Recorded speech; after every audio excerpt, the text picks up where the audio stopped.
So that's what Zen feels like. Hey, Miz, appreciate it. So first thing I'm going to get out of the way, because I know he's watching. Outworld, I understand you hate this game. I respect your opinion, and that's all I'm going to say about it. I get it.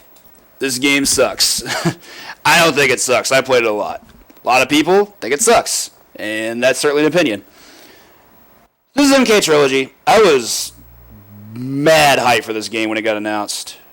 Like, unfathomable levels of hype when I heard about this game. And I was also amazed it was going to be a console exclusive, because I was already, like, really up the butt about MK3 and UMK3. Like, I played those games so much at arcades.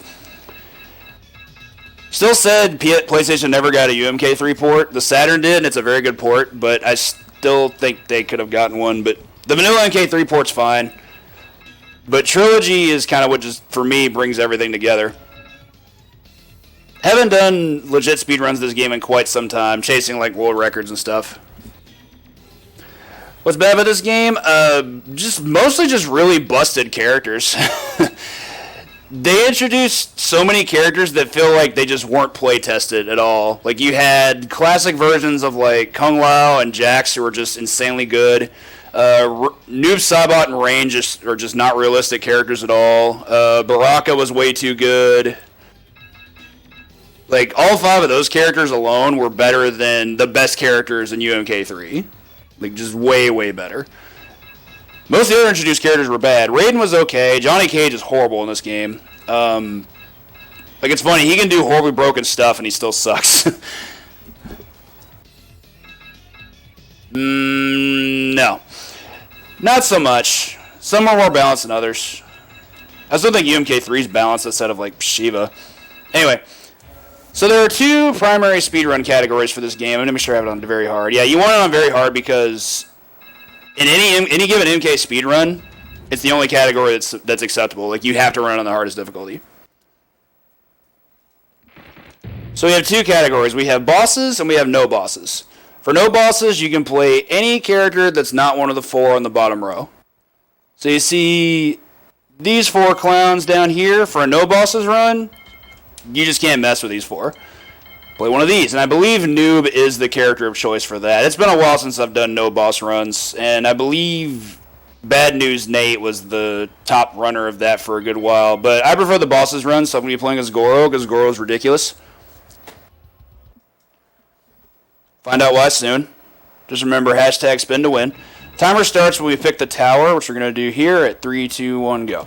Similar to playing on hardest difficulty, you have to play the longest tower to be able to actually call it a speed run.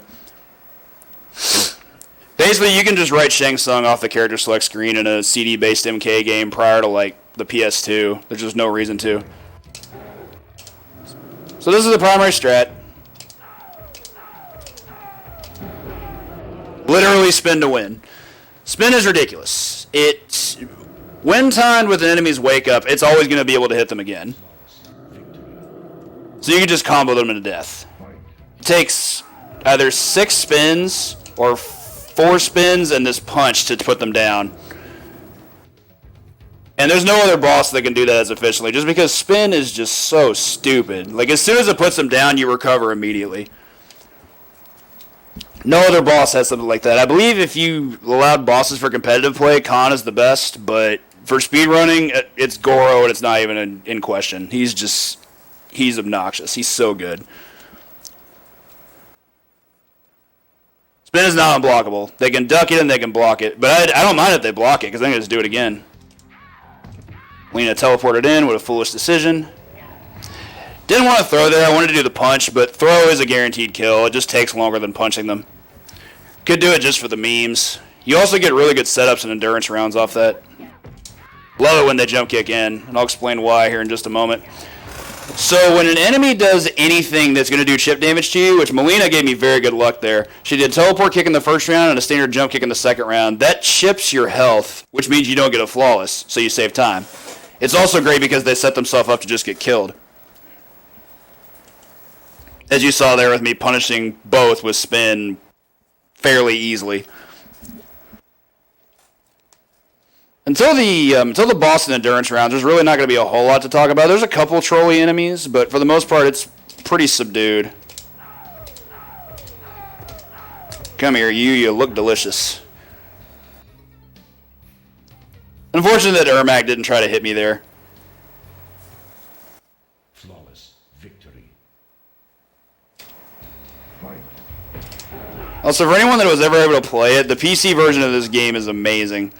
It's the PlayStation version, but it has absolutely no load times. It's awesome. Big fan.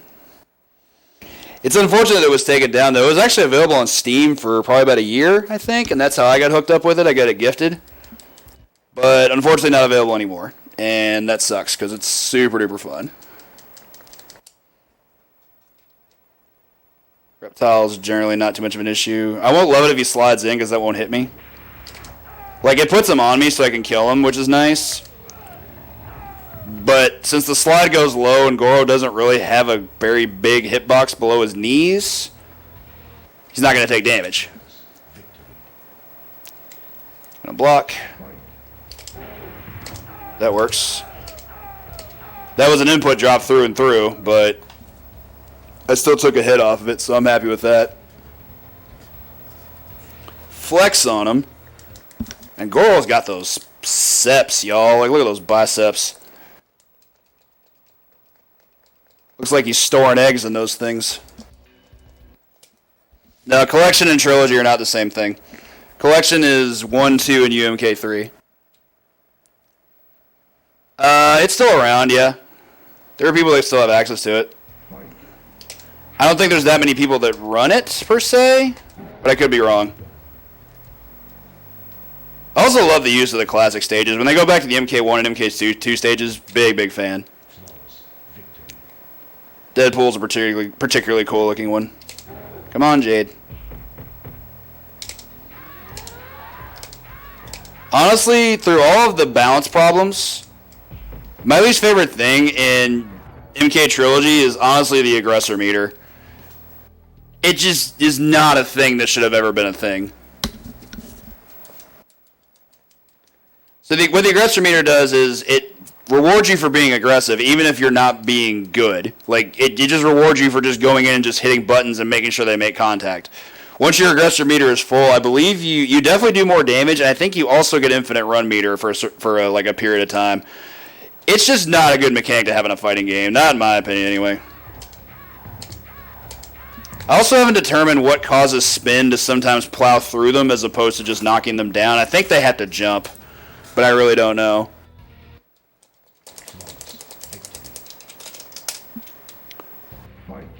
Yay, jump kick. Go for the punch this time. That punch actually is kind of hard to time. If you're too late with it, they'll get up and they will combo you because your hitbox isn't active yet. If you're too early with it, it just won't hit them and they still get to combo you. It's not a small frame window. It's just one that you don't want to miss. Like, ever. Alright, this will be our last one before the endurance start. The endurance and boss rounds are where things actually start getting different. I'll be happy to talk about those once I finished off our purple friend here. Boo. Yeah, I definitely don't love that. Invincibility is definitely a troll. You don't want to see it. But Smoke and Reptile do it sometimes. I mean, I guess it just gives you a guaranteed install that you don't have to actually work to do. Really, game? Okay, I got a little bit luckier that time. Thunk. Wake up into the clothesline. Up, ba-da-da. So, endurance rounds. It's going to take a little longer to load these. I don't recall how many enemies I'm going to have to fight in this one. You have a set number of towers that are all randomized at the beginning. This one, before Goro, is always going to be the same number of enemies. I just can't remember how many enemies it is.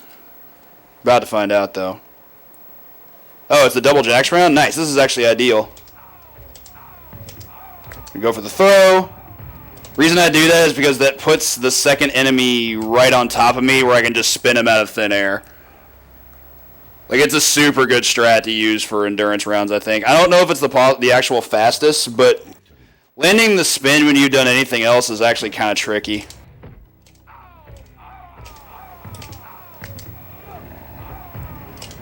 I got auto-corrected there. That's unfortunate.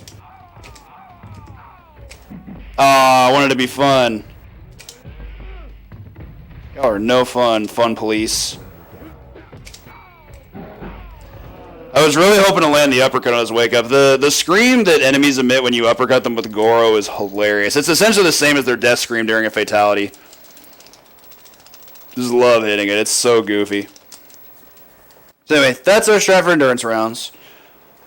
Goro starts the boss chain, which is actually weird when you're playing as Goro, because against bosses, instead of just knocking down, the spin actually acts as a launcher, and you can do stuff like this. And get it to go in reverse sometimes. I thought he did go in reverse there. So that's unfortunate. Downside is they tend to block a lot more. But if you can land one spin with better execution than what I just showed you, you can definitely infinite them. Like, they will die to that juggle. And it's great. There we go. Perfect. There we go. You really kind of have to watch that too, because once they're airborne and off screen, you're like, I don't know which side they're on, unless you specifically see the camera shift to the other side, which you have to do during the combo to be able to infinite them. So you got to do it at least once. And I know what this one's going to be. It's going to be it's a dual boss endurance. It's against both Kentaro and Motaro. I'm way more scared of the first. Kentaro's gross. He's essentially a harder Goro. We can spin infinite him. We'll just call it the spinfinite. But Kentaro's just a super gross fight. He just has like really, really annoying things that he can do. Definitely did not mean to press up there. There we go. And then Motaro is actually interesting too, because we can, well, I took too much damage from Kentaro, so that sucks. But what you're supposed to be able to do is just spin him all the way to the corner, and then he's just going to die. This is actually okay, because this is going to give me a free hit.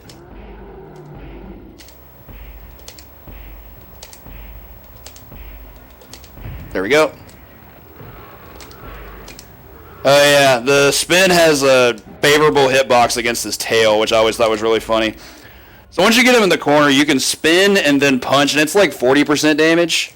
And then you can just do it again, because he's probably going to try and press a button on you. Pretty good. Honestly, the biggest issue with fighting Kentaro, I think, is the fireball. The fireball is horribly degenerate because of how much knockback it has, and you just basically can't do anything about it because bosses can't crouch. So you can't actually beat the fireball. You have to just eat it or block it. Lots of damage later. Because of that round loss, I'm actually going to be underestimated. That's unfortunate. Gross, gross, gross. May even happen again. For our finale, for Goro, honestly, I think Khan is the hardest fight in the game. For the first hit of whatever he's going to do, I'm probably going to take it. The only thing I don't want him doing is Fireball. Anything else is not going to cause enough hit stun for me to not be able to kill him, because we can juggle him like we can the Shokans.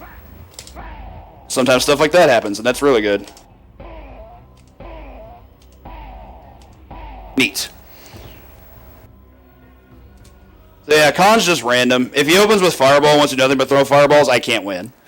That's never happened before, but theoretically, yeah, he can just completely lame you out. And look at the knockback that does. Even the hammer doesn't bother me that much. Go under. Should be able to finish it from here, and that'll be time. Yeah, I thought it was going to be a little bit further underestimate, but again, I did not take PS1 load times into account. Generally, when I played these games as actual speedruns, I played on PS2 that actually has a faster processor. And you go from like 7 seconds of savings to 4 seconds, or 7-second loads to 4-second loads in some instances. That was definitely the case in Tekken 3, but still a good run. Sucks I lost the round against the second endurance battle, but that's also one of the hardest fights. Quick tidbit, if you play this game on PS2, you don't get this screen. Like, this actually does not appear. I always thought that was kind of weird.